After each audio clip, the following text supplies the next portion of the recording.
Assalamualaikum warahmatullahi wabarakatuh. Baiklah teman-teman, di sini kita akan belajar mengenai materi decision tree atau pohon keputusan.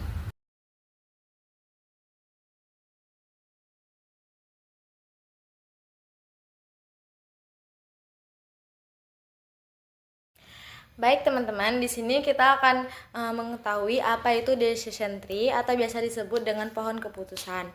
Pohon keputusan adalah metode grafis yang digunakan dalam proses pengambilan keputusan. Bentuknya menyerupai pohon bercabang, di mana setiap cabang mewakili pilihan atau kejadian yang mungkin terjadi. Ada 3 pohon penting yang perlu kita pahami di sini. Pertama, salah satu keputusan harus diambil oleh pengambil keputusan. Artinya, pada suatu titik tertentu, seseorang atau sistem harus memilih satu dari beberapa pilihan. Titik ini disebut decision node, tempat ini di mana pengambilan keputusan terjadi. Yang kedua, mengambil keputusan dihadapkan dengan salah satu keadaan atau kejadian. Setelah keputusan diambil, hasilnya tidak sepenuhnya berada di tangan kita, karena bisa dipengaruhi oleh faktor lain seperti kondisi ekonomi, cuaca, atau perilaku konsumen. Titik ini dikenal sebagai change node karena melibatkan unsur ketidakpastian atau peluang. Dan yang terakhir atau yang ketiga, prosesnya berakhir pada akhirnya setiap jalur dari pohon ini akan mengarah ke suatu hasil. Titik akhir ini disebut terminal node atau leaf yang mempresentasikan hasil akhir dari kombinasi keputusan dan kejadian yang telah terjadi sebelumnya. Nah, selanjutnya tipe utama decision tree. Berikutnya kita bahas 2 tipe utama dari pohon keputusan. Pertama adalah classification tree, tipe yang digunakan jika outputnya berupa kategori, bukan angka. Misalnya, sistem yang menentukan apakah seseorang layak diberi pinjaman atau tidak. Jadi hasilnya adalah klasifikasi, ya atau tidak, layak atau tidak layak, sehat atau sakit, dan sebagainya. Dan yang kedua adalah regression tree. Berbeda dengan classification tree, regression tree digunakan jika hasil yang ingin dicapai adalah angka atau nilai kontinu. Contohnya, ketika kita ingin memprediksi beberapa besar pendapatan seseorang berdasarkan usia, latar belakang pendidikan dan pengalaman kerjanya. Nah, yang selanjutnya adalah tujuan dan asumsi dasar decision tree. Tujuan utama dari penggunaan decision tree ada 3. Yang pertama, memahami kasus dan semua aspek yang terkait. Pohon keputusan membantu kita menganalisis masalah secara menyeluruh. Misalnya, dalam dunia bisnis, kita bisa mempertimbangkan biaya, risiko, keuntungan, dan kondisi pasar sebelum mengambil langkah. Dan yang kedua, menggambarkan kerangka berpikir yang sistematis. Pohon keputusan memaksa kita berpikir logis dan berurutan. Jadi setiap langkah diambil secara rasional, bukan asal tebak. Dan yang terakhir, menggambarkan struktur pengambilan keputusan dan semua kemungkinan outcome. Dengan visualisasi pohon, kita bisa melihat semua jalur kemungkinan yang ada. Apa yang terjadi kalau memilih A, lalu muncul kejadian X, dan seterusnya. Kemudian ada 3 asumsi dasar yang mendasari pohon keputusan. Pertama, decision maker hanya mengambil satu keputusan. Artinya di satu titik kita hanya boleh memilih satu dari beberapa pilihan yang ada. Kedua, setiap keputusan pasti memiliki outcome. Setiap pilihan akan menghasilkan suatu konsekuensi, tidak ada yang tanpa hasil. Dan yang terakhir, semua proses menunjukkan urutan waktu. Artinya semua keputusan dan hasilnya terjadi secara berurutan, tidak bersamaan. Baiklah, di sini saya akan menjelaskan mengenai kekurangan dan kelebihan dari decision tree. Terdapat 3 kelebihan dari decision tree. Yang pertama, dapat mengolah variabel data yang bentuknya kategorik maupun kontinu. Yang kedua, Decision tree dapat berpikir seperti manusia sehingga mudah untuk dipahami dan dimengerti.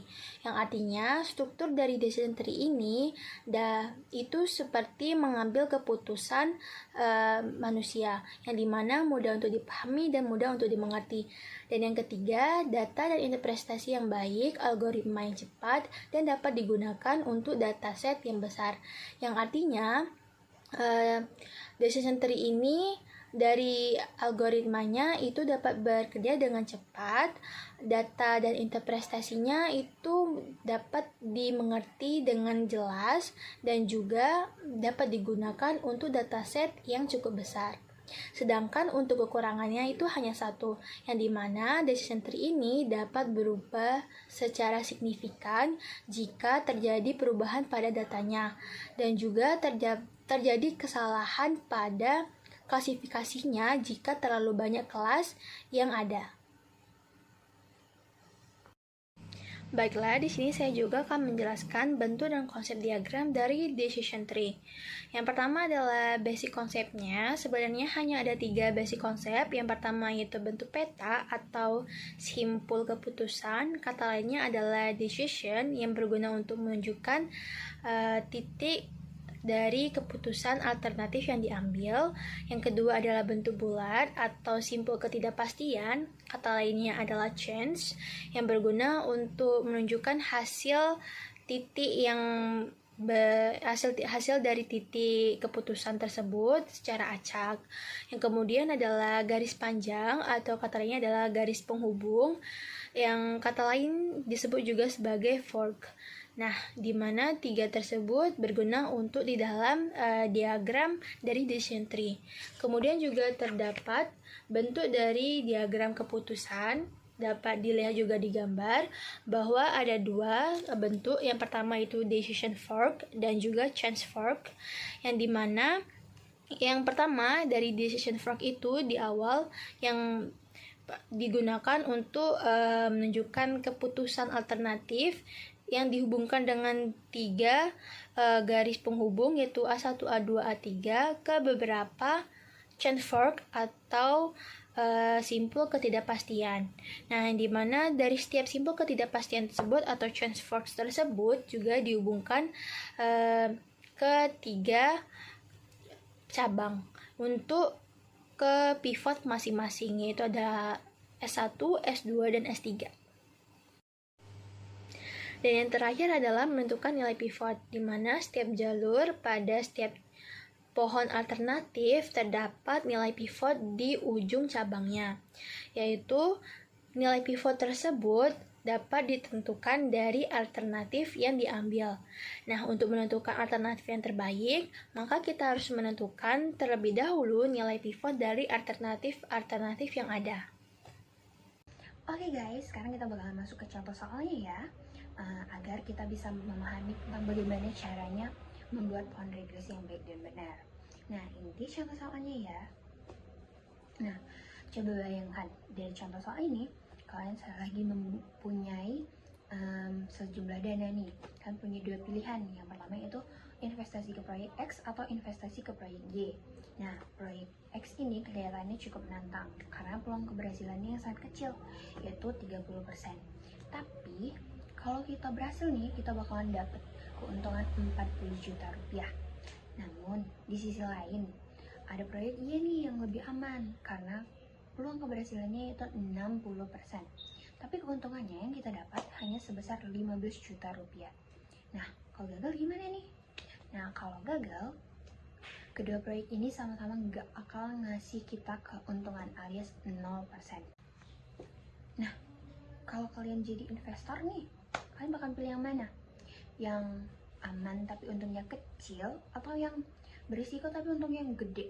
Nah, daripada kita pusing nih ya untuk mikirin kayak mana yang bakalan baik kita pilih, lebih baik kita menggunakan pohon keputusan, yaitu, dan juga kita menggunakan EMV, yaitu Expected Monetary Value.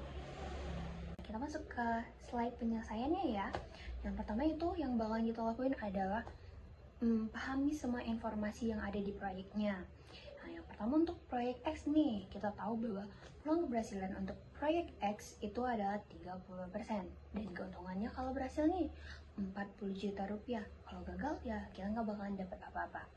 Sedangkan untuk proyek Y, peluang berhasilnya adalah 60% nih. Keuntungannya kalau berhasil kita bakalan dapat 15 juta dan kalau gagal kita juga nggak bakalan dapat apa-apa. Setelah kita memahami informasinya, kita bisa masuk ke langkah yang kedua, yaitu menghitung nilai harapan atau IMV. Nah, rumusnya apa sih?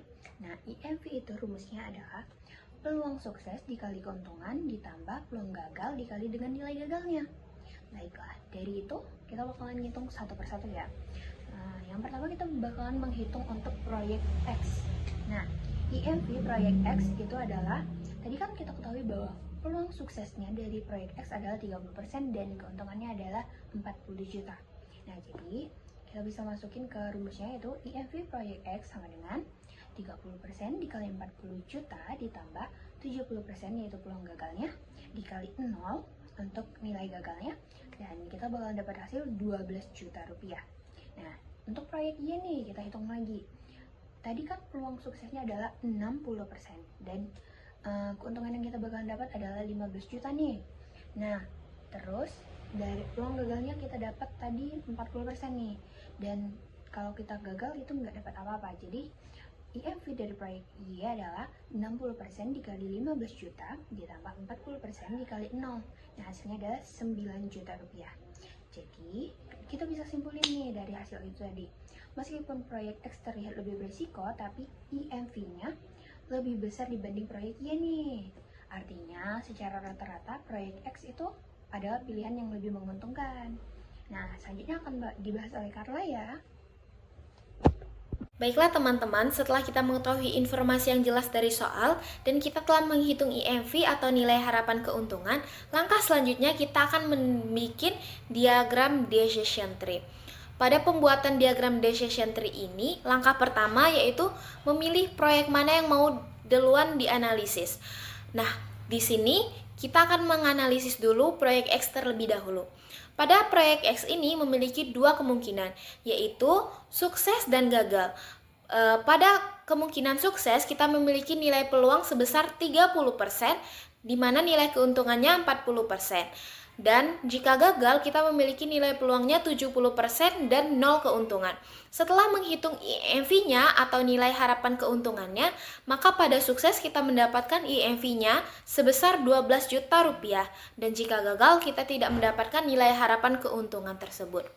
Nah, teman-teman, selanjutnya kita akan menganalisis proyek Y. Nah, pada proyek Y ini kita memiliki dua kemungkinan juga, yaitu sukses dan gagal.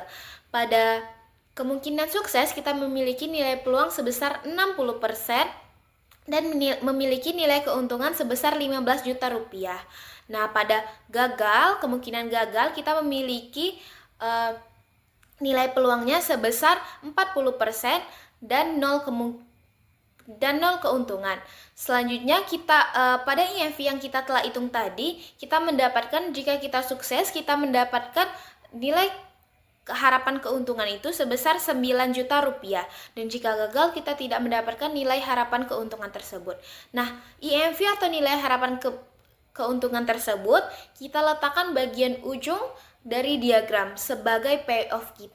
Baik teman-teman, setelah kita mengetahui informasi yang jelas dari soal dan kita telah menghitung IMV atau nilai harapan keuntungan, dan kita tadi juga sudah membuat diagram decision tree bersama, selanjutnya dapat kita simpulkan dari jawaban kita, meskipun peluang keberhasilan X lebih kecil dibandingkan proyek Y, keuntungan yang diperoleh oleh proyek Y jauh lebih besar saat berhasil. Nah, sehingga menghasilkan nilai harapan keuntungan yang lebih tinggi nih teman-teman, yaitu sebesar 12 juta rupiah. Sehingga sangat disarankan untuk memilih proyek Y berdasarkan nilai harapan keuntungan yang lebih tinggi. Namun, setelah kita lihat kembali nilai peluang dari proyek Y suksesnya 30%, maka kita juga dapat menyimpulkan bahwa ternyata nilai kesulitan dari proyek X ini mungkin jauh lebih tinggi dibandingkan proyek Y. Sehingga setelah kita melewati kesusahan pada proyek X dibandingkan proyek Y tersebut, kita mendapatkan hasil yang lebih besar ketika kita membeli proyek X, yaitu sebesar 40 juta rupiah dan nilai harapan keuntungannya sebesar 12 juta rupiah, teman-teman.